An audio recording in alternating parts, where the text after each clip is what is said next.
Okay, nandiyan na pala kayo. So magpatuloy na po tayo sa pag-aaral po ng kasulatan at mabigyan tayo ng Diyos ng kaalaman, karunungan at pangunawa sa kanyang mga salita. Lahat po ng mga tagasunod kay Kristo Jesus, manatili po tayo sa kanyang mga aral at turo. At ngayon po, magpatuloy na po tayo sa pagsagot sa bawat tanong po ninyo at mabigyan po natin ng paglilinaw ang bawat komento po ninyo. No? At ngayon, nais ko pong bigyan ng kasagutan itong nag-comment po sa atin, no? Mula po kay Felix Robles. Ito ang sabi niya. Ito ang unawa, Owen. Kung ikaw ba gagawa ng bahay, dediretso ka ba sa paggawa? Siyempre, nauna muna ang plano. Ngayon ito ang tanong. Alin ba ang nauna muna? Plano talaga muna? Bago ka gumawa? O kailangan munang mayroon kang kaalaman? Kasi po, kung meron kang kaalaman o wisdom, bago mo isettle ang plano, no? So, magkakaroon ka ng plano kung ito'y napag-isipan mo ng mabuti. Tama po ba? Ibig sabihin, naroon muna sa iyong kaalaman, sa iyong idea, bago ka gumawa ng plano. For example, di ba tanghari, bago siya gumawa ng plano, pinag-iisipan muna ito ng isang hari, bago gumawa siya ng plano. So, inyong tanong pong ito, no? Halin daw muna gagawin sa paggawa ng bahay. Sabi niya, plano daw muna.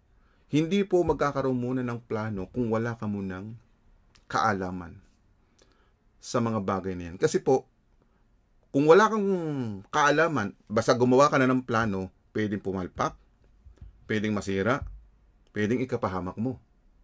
Tama ba?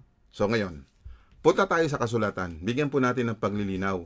At iyan ang ating topic ngayon. Alin ba ang nauna? Wisdom o plano? No? Karunungan ba muna bago magplano? So, dito natin maintindihan. Magkakaroon ka muna ng kaalaman bago ka magplano ng mga bagay na yan. Ano? So, basahin natin ang talatang ito na matutulungan po tayo. Bago ka magplano kasi, magkaroon ka muna ng kaalaman. Base sa mga kasulatan at sa salita ng Diyos na mabibigyan tayo ng ganitong pangunawa. So, basahin muna natin ang talatang ito. Sabi dito sa Proverbs 9:1, Wisdom has made her house, putting up her 7 pillars. Malinaw po dito, no? Wisdom o karunungan, di ba? Has made her house. So, Tagalog, puntahan natin at basahin po natin sa Tagalog. Anong sinasabi po dyan sa Tagalog? Hindi tayo, no? Ang karunungan ay katulad ng isang taong nagtayo ng kanyang bahay na may 7 haligi. O, di ba? Alam natin, kapag nagtatayo ng bahay, kahit 4 na haligi lang ay okay na. Bakit dito 7? Symbolize po yan ng perfect. Ibig sabihin, perfectong design o pagtatayo o pagpaplano. Bago magkaroon ka ng magandang plano, kailangan mo muna ang karunungan. Yan, nakalagay po muna. Ang karunungan ay katulad ng isang taong nagtatayo ng kanyang bahay. So, bago maitayo yung bahay, ibig sabihin, bago ka magkaroon din ng plano, nagkaroon ka muna ng karunungan. Ano yung karunungan yan? So, babasa tayo ng iba pang salin para maintindihan natin. Itinayo ng karunungan, tingnan po niyo, kapag may karunungan ka muna, at naroon po papasok ang pagpaplano at susunod na po yung paggawa. Malinaw po ba? So ngayon, maintindihan natin, meron ka munang wisdom, tapos doon papasok yung plano at doon mabibuild up. Naget ba ninyo? So sabi po ninyo, syempre nauna muna ay plano. So hindi mo na magkakaroon ng plano kung hindi mo ito napag-isipang maigi. Kung wala kang wisdom, tingnan pa natin sa ibang English. Basa rin tayo, no? Dito naman po mababasa po natin dito sa isang talata, no? English version po tayo. Sa Tagalog muna, bago natin Englishin, no? Kawikaan 24:3. Sa karunungan ay natatayo ang bahay, at sa pamagitan ng unawa ay natatatag. Nakita po ninyo? Yung karunungan ay natatayo. Ibig sabihin, sa karunungan. Ibig sabihin, para matayo yung plano mo, yung bahay na yon, yun po'y sa pamagitan ng unawa. bago ma-build up, matatag. O, Englishin nga natin sa isang salin na, tingnan muna natin dito kung okay ito, no? Itong English na ito. Yan, sabi po diyan sa Proverbs 24:3, true is skillful and godly. Ibig sabihin, sa pamagitan ng iyong kaalaman, sa iyong kahusayan, sa iyong galing, sa iyong kaalaman, skillful and godly, makadiyos. So, kasama po dito yung iyong kaalaman, kakayahan, di ba? Sa iyong karunungan at makadiyos. Wisdom, a house, a life, a home, a family is built, and by understanding it is established on a sound and good foundation. So, naroon po yung good foundation kapag inuna mo yung wisdom. Yung wisdom na yon, kailangan meron kang skillful and godly, makadiyos. So, meaning, para dito, no, sa inyo pong binibigyan ng para ako'y turuan ninyo, no? Kasi parang tinuturuan mo ko. Ito ang unawa, Owen. Di ba? Parang ibinibigay mo sa akin na ganito yung kaunawaan ninyo. So, binabasa ko yung kaunawaan ng Diyos, maitransfer sa atin. Hindi ako bumabase kung kanino man tao. Bumabase ako sa salita ng Diyos, na kung saan magbigay sa atin ng wisdom, knowledge, and understanding. So, ang tanong ko sa iyo, alin ba nauna? Wisdom o yung plano? Sabi dito sa kasulatan yun, no? Kailangan true, skillful, and godly. Yun po ang wisdom. A house. O, di ba? So, translate natin sa Tagalog. Sabi sa Tagalog po yan, sa karunungan ay natatayo ang bahay at sa pamagitan ng unawa ay natatatag. So, ibig sabihin, nagkakaroon ka mo ng unawa, understanding. Through your wisdom. Tapos, saka ka magpaplano kung anong gusto mong i-build up. Kung bahay man yan, di ba? Siyempre, gusto mo, para maging matatag ang bahay mo, saan ba itatayo yan? Sa buhanginan ba? O sa ibabaw ng bato? Kasi yan ang wisdom ni Christ. Babasahin natin ito doon sa kanyang parable para maintindihan mo, no? Para maintindihan mo, ang isang tao, hindi yan nagpaplano na pumapalpak. Ang gusto ng Diyos, maturuan tayo kung ikay magtatayo doon sa pagtatayuan mo, na planuhan mong maigi, na pag-isipan mo muna bago mo isagawa ang isang bagay. O, di ba? Dahil yung planong yon, kung ito ay hindi maayos ang iyong pagkakaplano, pwede mong ikapahamak ng iyong buhay. The same doon sa pananampalataya. Kung hindi matatag ang iyong pananampalataya, pwede kang mabuwal. Di ba? Pwede kang matalo. O, alamin natin, doon sa kawikaan na sinasabi ni Kristo na may dalawang tao nagtayo ng kanilang bahay na hindi pinagplanuhang maigi, hindi na pag-isipan. Basta na nagplano, basta na nagtayo. So ito, pakikita ko sa iyo, no? Pupuntahan natin yung Mateo. Tingnan natin dito sa Mateo, no? Sabi niya sa Mateo, kaya ang sinumang nakikinig at sumusunod sa aking mga sinasabi ay katulad ng isang matalinong lalaki na nagtayo ng kanyang bahay sa pundasyong bato. Kung papansin po ninyo dito, no, mayroong ipinapakita si Kristo, ang isang taong matalino, no, ay nagtayo sa ibabaw ng bato. Bakit kaya? Ano ba yung bato? Kaya kino-compare natin dito, may dalawang bagay, may buhangin, may bato. So, doon muna tayo sa bato. Ibig sabihin po diyan, no, para maintindihan natin, ituloy natin ang pagbabasa. Para malaman mo na yung lalaking matalino na nagtatayo ng bahay ng pundasyon ay bato. Ibig sabihin, kung nakikinig ka sa instruction ng Panginoon, so bago ka magkaroon ng plano, na pakinggan mo muna o napag-isipan mo, napag-aralan mong maigi. Ibig sabihin, naroon yung iyong kaalaman na nabasa natin kanina. So dito nanggagaling yung wisdom sa pamagitan ni Kristo. So tuloy natin ang pagbabasa. Sinasabi naman po dito sa 25, nang umulan ng malakas at bumaha at humampas ang malakas na hangin sa bahay, hindi ito nagiba dahil nakatayo ito sa matibay na pundasyon. So malinaw po. Yung taong nagplano, no? Nag-isip muna kung ano yung gusto niyang plano bago niya itayo. 'Di ba? Yan ang sinasabi po ninyo, no? Bago ka gumawa o magtayo, gagawa ka agad, di ba? Sabi mo, magpaplano muna. So, bago mabuo yung plano, nag-isip ka muna sa pamagitan ng karunungan. Ganyan po si Kristo. Si Kristo ang karunungan ng Diyos. Mamaya, babasahin natin yun. Binibigyan ko lang po sa inyo ang ganitong bagay. Bago ka magplano, na pag-isipan nyo muna. Bago mo isagawa yung plano, na pag-isipan mong mabuti, ito ba'y matibay? Ito ba'y matatag? Kaya ang sinasabi dito, kahit po dumaan pala na malakas na baha, kasi umulan ng malakas at bumaha. Ano ibig sabihin niyan? Yan po yung mga sakuna, yan ay mga problema, yan ay mga bagay na kung saan ay ang iyong pananampalataya ay hindi matibay. Pero kung matibay ang iyong pananampalataya kay Kristo, dumaan man yung baha na malakas at humampas ang malakas na hangin sa bahay na iyon, hindi yun magigiba dahil daw nakatayo ito sa pondasyong bato. So nakita mo ba?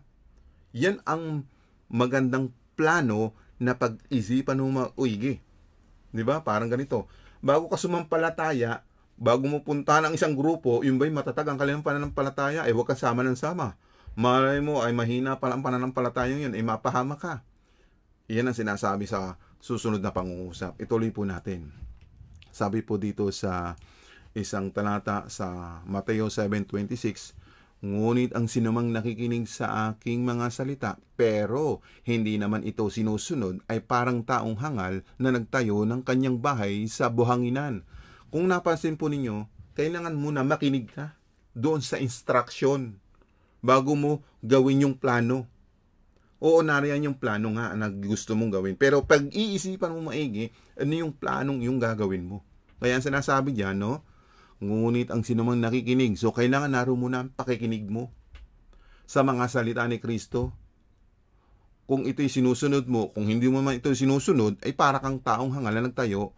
Yung bahay na itinayo mo sa ibabaw ng buhanginan, ano mangyayari? Tuloy natin. Nang umulan ng malakas at bumaha at humampas ang malakas na hangin sa bahay, nagiba ito at lubusang nawasak. Tingnan po ninyo, no? Hindi pinagplanuhang maigi. Hindi mo na nag-isip. Pero kung titingnan natin, parehas na tao.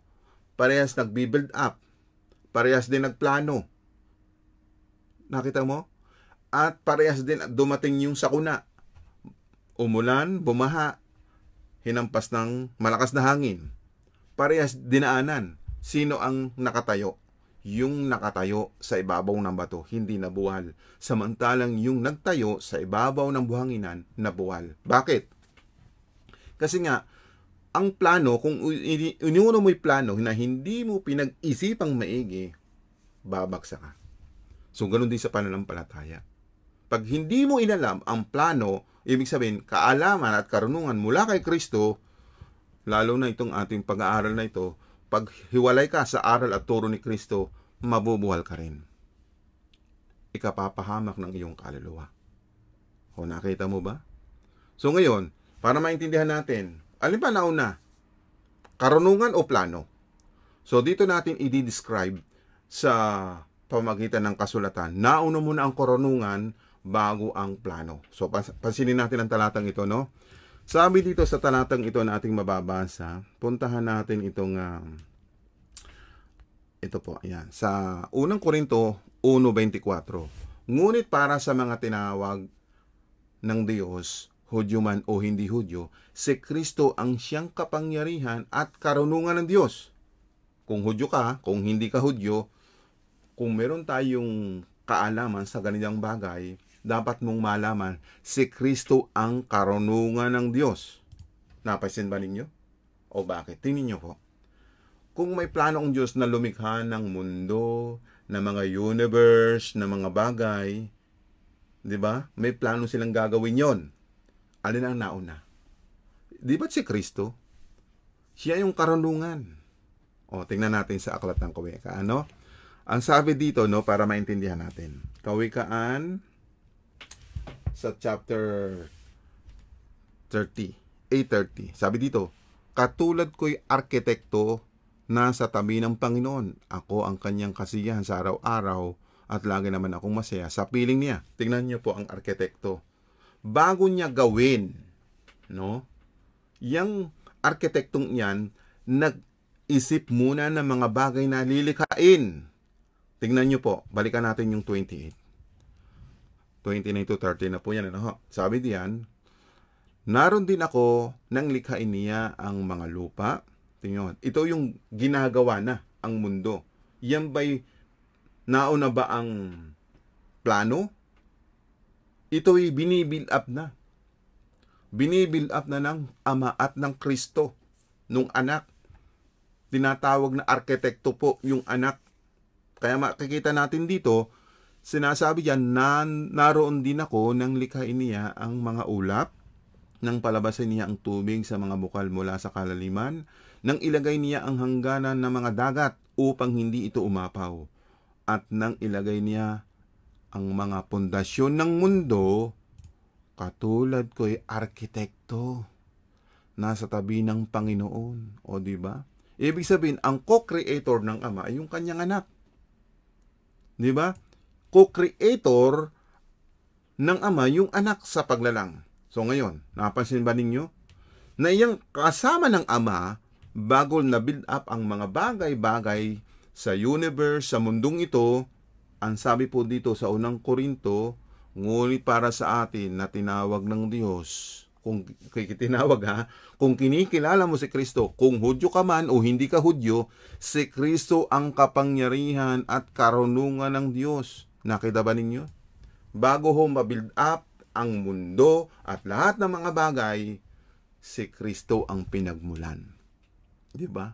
Dahil siya ang karunungan at kapangyarihan ng Diyos. So, malinaw po ba?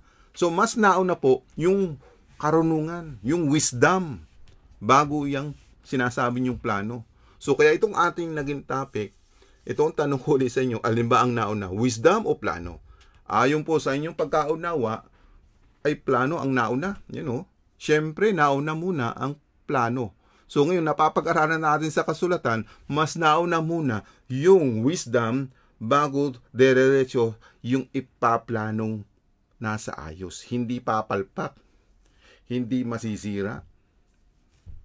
Nakita ba ninyo? Baka sabihin nyo, di ba't sisirain ng mundo? E di pumalpak siya.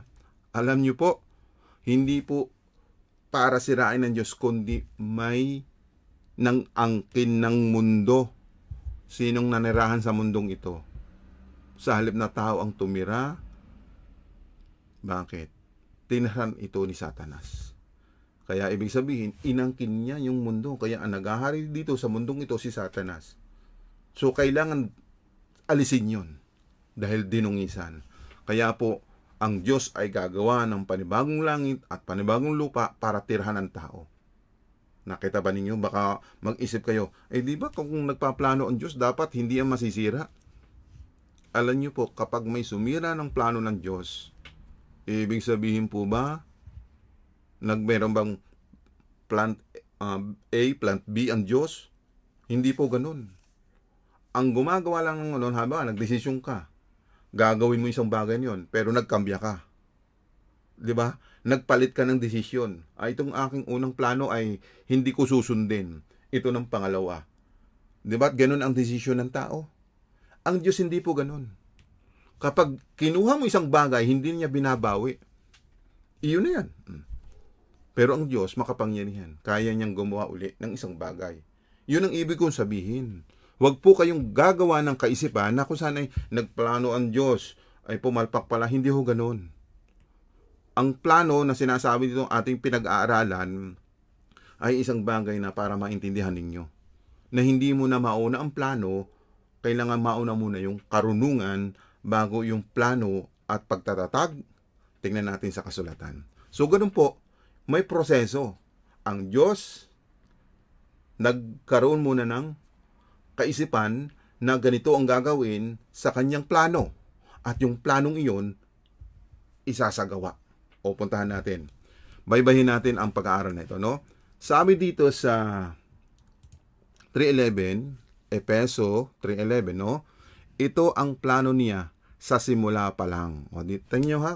Para makita ninyo, para kung may pagbabago, no? Aalamin natin doon. Kasi nga, pag sinabing plano, yan, katulad po nito, babasahin uli natin. Ito na ang plano niya sa simula pa lang. At natupad niya ito sa pamagitan ni Kristo Jesus na Panginoon natin. Di ba? Natupad kay Kristo. Hindi naman po nabago eh. Si Kristo pa rin yung karunungan ng Diyos na yung plano na yon ay matutupad kay Kristo. Diba? Napansin ninyo? Hindi na bago yun. Mula sa simula hanggang sa ma-build up yung plano ng Diyos. Tuloy pa natin ang pag-aaral ha, para maintindihan natin sa Efeso 3:6. At ito nga, ang plano ng Diyos na sa pamagitan ng magandang balita, ang mga hindi Hudyo ay tatanggap na mga pangako ng Diyos kasama ng mga Hudyo at magiging bahagi rin sila ng iisang katawan dahil sa pakipag-isa nila kay Kristo Jesus. Di ba't napakaganda rin ang plano? Na tayo hiwalay sa Diyos, na yung plano sa Israel ay matupad. Pero doon sa mga hindi tumutupad, nawala ng pag-asa. At doon sa mga walang pag-asa, na magkaroon ng pag-asa tulad natin, makalakip din tayo at makasama. Sabi dito, balikan natin. Yan po.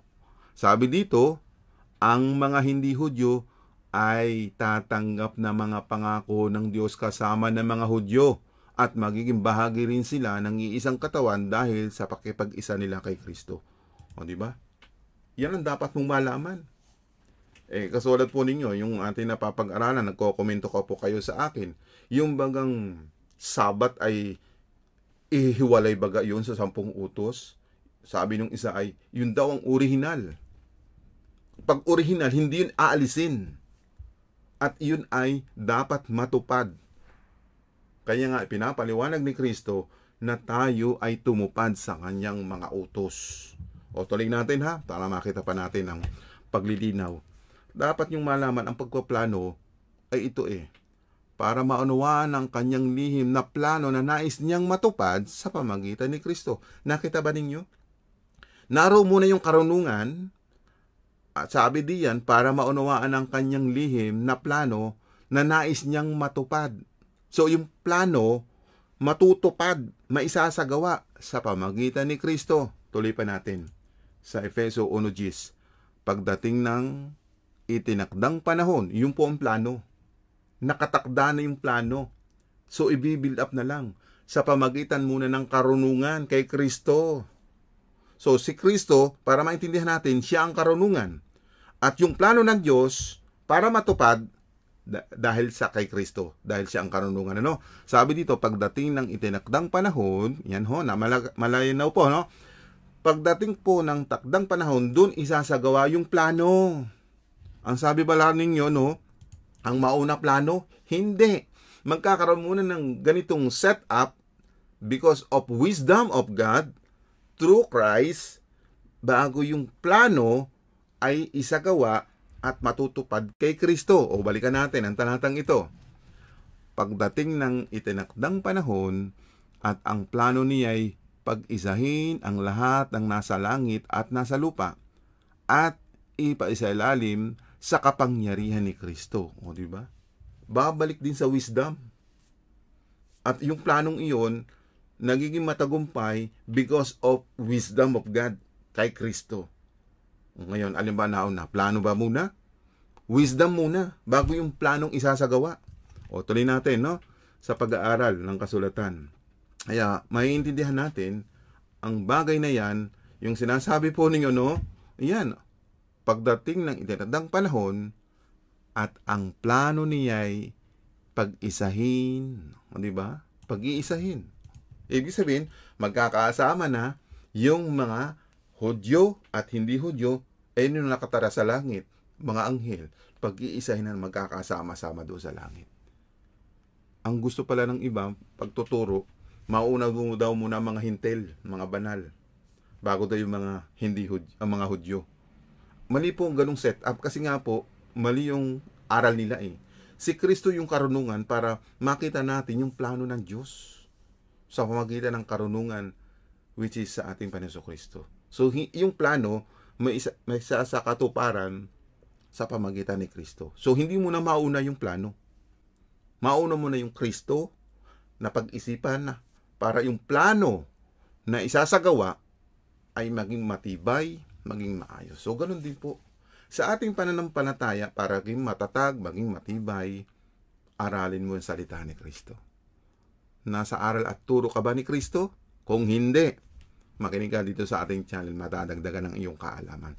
So, basahin natin ang talatang ito, no? Sabi po dito sa Santiago 1:5, kung mayroon mang nagkukulang sa inyo sa karunungan, humingi siya sa Diyos at ibibigay ito sa kanya ng walang pagmamaramot at panunumbat. So, di ba? So, yun ang munang hingin mo. Huwag ka munang plano ng plano. Humingi ka muna sa Diyos ng karunungan bago ka magplano. O, malinaw po yan, no? Kung mayroon mang nagkukulang sa inyo sa karunungan, humingi siya sa Diyos at ibibigay ito sa kanya ng walang pagmamaramot at panunumbat. Nakita ba ninyo? So, salamat sa inyong panahon na kung saan ay dito sa ating channel, bagamat yung iba ay hindi pa makuha yung itinuturo ng Kristo. Pero salamat doon sa lahat po ng subscribers. Don't leave. Stay tuned and please like, At ito pa idadagdag ko sa inyo para magkaroon tayo ng kaalaman, karunungan sa salita ng Diyos. Idagdag ko pa ito, no? Sabi po dito sa Colossus 3:16, itanim ninyong mabuti sa mga puso ninyo ang mga aral ni Kristo. Palalahanan at turuan ninyo ang isa't isa ayon sa karunungang kaloob ng Diyos. Umawit kayo ng mga salmo, himno at iba pang mga awiting espiritual na may pasasalamat sa Diyos sa mga puso ninyo. O, di ba? So, kailangan pala talaga natin magkaroon po ng maitanim sa ating mga puso. Itanim ninyong mabuti sa ating mga puso yung mga aral at turo ni Kristo. Di ba? Kasi yun po ang makakapagpadunong sa iyo. Huwag ka muna plano ng plano. Kailangan mo muna ng karunungan mula sa Diyos. So, di ba? Malinaw po ba sa iyo, kaibigan Felix Robles? Huwag mong isipin na plano muna. Alamin muna natin yung mga bagay na patungkol sa Diyos. Humingi ka muna ng karunungan sa Diyos bago ka magplano. Ano ba? Magpaplano ka mag-business. Humingi ka ng wisdom kay God para hindi ka mabigo, hindi ka malugi, hindi ka magkaroon ng tinatawag na mabankrupt, Yun ang mga bagay po na dapat nating maintindihan. Wisdom muna bago ang plano. Ano pa? Mag-aasawa ka, di ba? Bago ka magplano mag-asawa, magpamilya, humingi ka muna ng karunungan. Yun ang sinasabi ni Santiago 1:5, no? Ano pa? Anong gusto mo mangyari sa buhay mo? O, di ba? Mag-abroad. O, ano pa? Kung ano mang gusto mong gawin sa buhay mo, humingi ka muna ng wisdom bago ka magplano, no? Huwag ka muna magpaplano, sabi mo. Yan, ulitin ko tanong na ito. Ito ang unawa. Yan ang unawa po ninyo. Ang unawa ko nanggaling sa salita ni Kristo. Hindi mo pwede iyan ibigay mo sa akin. Ang ibinibigay ko sa inyo aral ni Kristo para matuto ka, matuto ako, lahat na nakikinig sa channel nito. Salamat sa lahat na nag-subscribe. Matututo sila kasi maririnig itong ating napag-aralan ngayon. Ano? Kaya ngayon, idadagdag ko pa ito. Itong talatang ito para sa atin, no? Sabi po dito, no? Ang karunungang sinasabi ko ay ang karunungan ng Diyos na kanyang inilihim noon, ito'y itinalaga niya para sa ating karangalan bago pa niya likhain ang mundo. Nakita ba ninyo? Karunungan, doon papasok ang magandang plano ng Diyos sa buhay natin para maging matagumpay tayo sa ating pananampalataya, maging sa buhay natin sa araw-araw, ano man ang gagawin mo, kung ano man ang magiging plano mo, dahil nabigyan ka muna ng wisdom ng God, successful ang buhay mo pag meron kang aral at turo ni Kristo. Kaya itanim natin sa ating puso't isipan yung mga aral na papakinggan natin, no? So, salamat po. Dito rin po kay Felix Robles, sana maintindihan mo itong ating Huwag ka nang magalit sa akin. Alam ko, galit ka dahil nga marami kang mga komento na kung saan ay sinasabi mong mali ang aral ko. Eh, yung sinasabi ko naman, hindi ko aral. Aral ni Kristo na natanim sa aking puso na inaaral natin nang sa ganon, maturuan tayo na mayroong karunungan. Bago ka mag-decide, magplano, bago mo gawin ang isang bagay, nabigyan ka muna ng wisdom ni God para ikaw ay maging tagumpay. Ano? Para ikaw ay magtagumpay sa iyong plano. Okay po ba? So salamat po sa araw na ito. Tayo manalangin. Salamat Ama muli. Kami tinuturuan mo ng iyong karunungan. Binibigyan mo kami ng ganitong karunungan upang kami ay hindi mabigo sa bawat takbo ng aming buhay. Maging sa aming plano na gagawin namin dito sa mundo, kung kami po ay magkakaroon ng isang negosyo o papasok sa isang business na kung saan ay papasukin namin para kami ay magkaroon ng magandang hanap buhay at kita. Ganun din po sa lahat ng aming gagawin. Ito man ay pagtatrabaho, pag-aasawa, pagpapamilya. Panginoon, salamat na kung saan ay turuan mo na kami sa mga bagay nito bago namin isagawa yung plano naming dapat gawin. Kundi unahin namin ang iyong kaharian, katwiran, at ang mga bagay ay dadagdag mo sa amin. Ay Ama, salamat muli sa mga taong nakinig, sa mga taong nag-aantay ng iyong mga salita, pero ngayon, matanim sa aming puso't isipan ang karunungang ito na aming napakinggan. Pagpalain mo lahat, O Diyos, ang mga nakinig ngayong araw na ito. Ito po aming panalangin, Ama, sa pangalan ni Jesus.